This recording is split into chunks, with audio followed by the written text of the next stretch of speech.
We don't trust that during the crash out, after the crash out, that the pieces of our hearts can be mended and put back together, can be stitched and put back together. We don't trust it.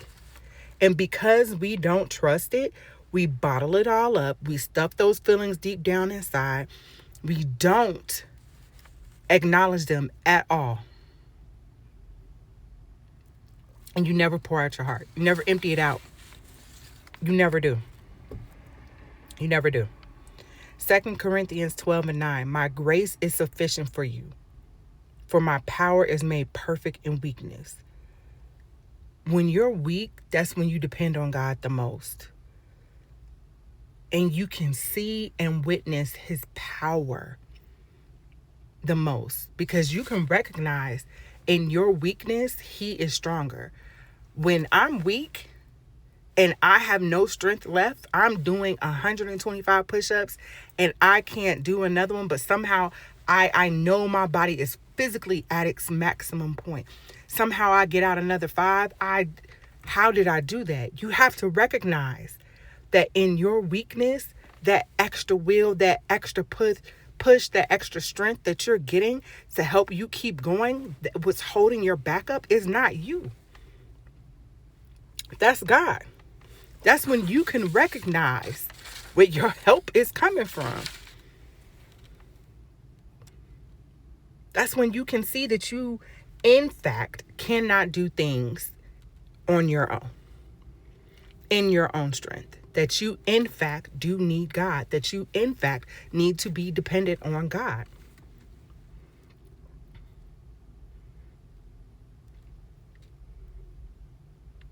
Rest is given in the crash out. How many times is the crash out because of exhaustion? Matthew 11:28, come to me all who are weary and burdened, and I will give you rest.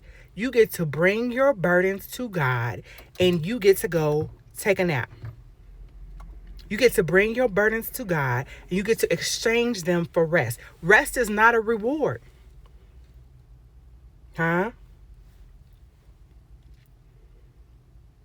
Rest is not a reward. It is not a thing to be achieved after you accomplish a goal, after you achieve something, after you've done something successfully.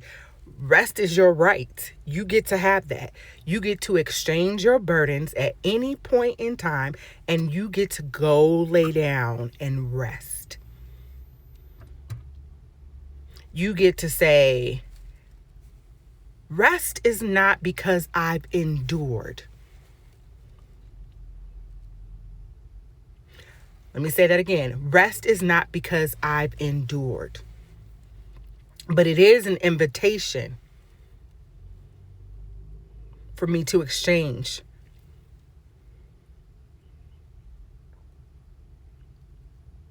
Rest is an invitation for me to exchange. I get to give you what sucks in my life, what's exhausting me mentally, physically, emotionally, spiritually.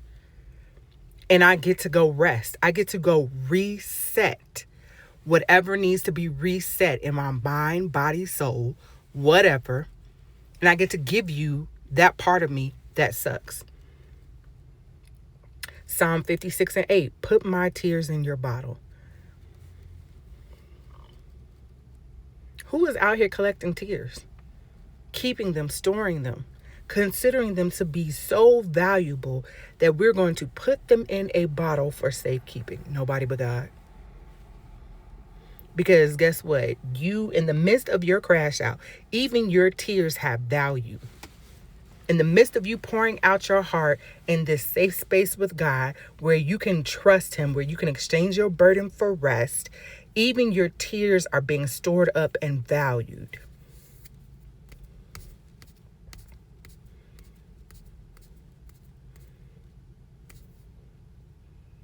So now I'm resting, I'm crying, and I don't even have to say anything.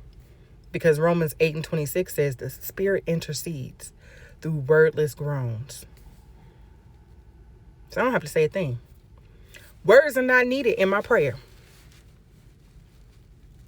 Words are not needed in my communication to God. It can be a sound, it can be a cry, it can be a noise, it can be words, or it can just be silence. Look, God knows when you just are silent. He gets it. He recognizes your heart breaking even in the silence. How many people take the time to know you in that space where they can recognize your breaking in the silence?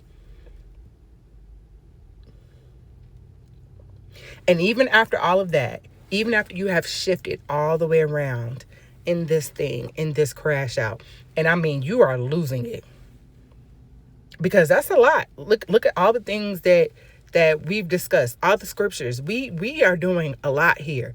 We are crashing out completely. But there's a turning point. There's always a turning point. That's the part that's encouraging to me always when I have a crash out, is that there's a turning point. I'm not going to come out of the crash out the same way that I went in. It's not even possible. It is impossible for me to come out the same way that I went in. It is impossible for me to come out of that crash out the same way. Can never happen. Never happen at all. Psalm 6:6-9 says, "The Lord has heard my weeping." A parent knows their child's cry. They can distinguish it.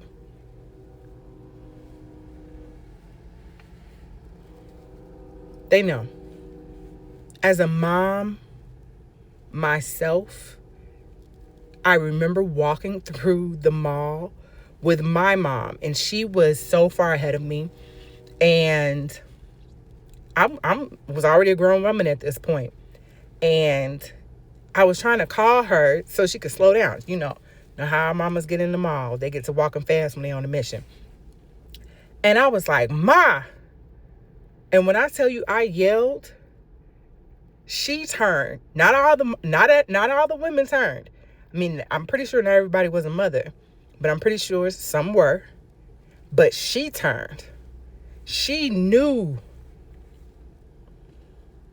And the whip around was quick and sharp. The distinguishment. We know our child's weeping. We know the distinguishment. We know that. And your weeping precedes your healing. God makes every crooked place straight. Your weeping precedes your healing. You have to release so you can receive. Look, your body stores trauma. Your body can store stuff generationally. I couldn't even get the word out. Generationally. Your body can store so much stuff. Even if your mind forgets it, your body can react to a person, place, or thing.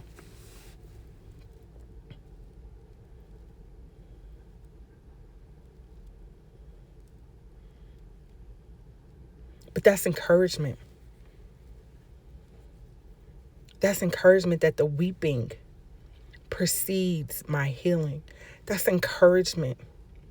That's encouragement to know that in the midst of my crash out, that there's a turning point coming, and that the puzzle is going to be put back together of me. Psalm 147:3, He heals the brokenhearted and binds up the wounds. There's healing work that occurs. When we're binding wounds, there's a cleaning, there's a dressing, there's a wrapping of injuries to prevent infection, to keep infection from spreading, to protect against further injury, to promote healing. All of that is a part of binding wounds. That's healing work. And it takes time. And it cannot be rushed. Because there's always an assessment of the injury first. There's always an assessment of the wound first. Because then you need to know what you need to use, what you need to do first. There's an order of things. There are essential steps essential steps that cannot be skipped in binding a wound. A triage has to happen, and a healing occurs. And then there's a transformation. Isaiah 61, 1-3. Beauty for ashes. Look, the house can burn down, but you can rebuild it. The house can always burn down. And you got insurance. God is your insurance, always. You can always rebuild it. And guess what? You'll rebuild it better than it was before. You know, that closet was a little bit smaller than what I would have liked. Can we actually open that up some more? Thinking about it, I would like a bidet. Can we add more jets to the jacuzzi tub? I didn't like that color paint before. Let's redo it something brighter. You get a fresh canvas, a new landscape. You get to do a do-over with your ashes.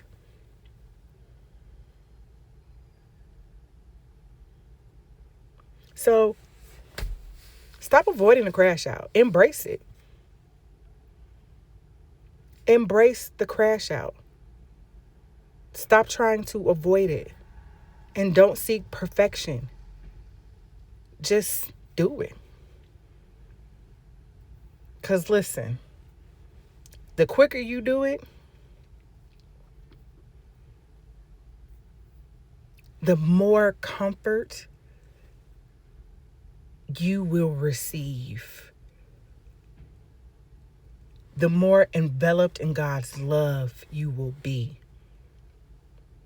The more peace you will have. The more joy will come your way. The more transformed you will be. The more set free you will be. Freedom is all through that crash out. You get to release junk. You get to rest. The exhaustion that you have from whatever it is, whoever it is, you get to put that down and you get to exchange that for rest. You get to be transformed. You get to rebuild. You get to see something beautiful be birthed out of something tragic. And you get to appreciate all of it. Because without the fire, you would have never been able to rebuild from those ashes. Which means the crash out is necessary. Crash out is necessary. Stop trying to avoid it. It's part of the journey. Always. Freedom is a journey, not a destination. All right, y'all. So crash out. Love y'all. Bye.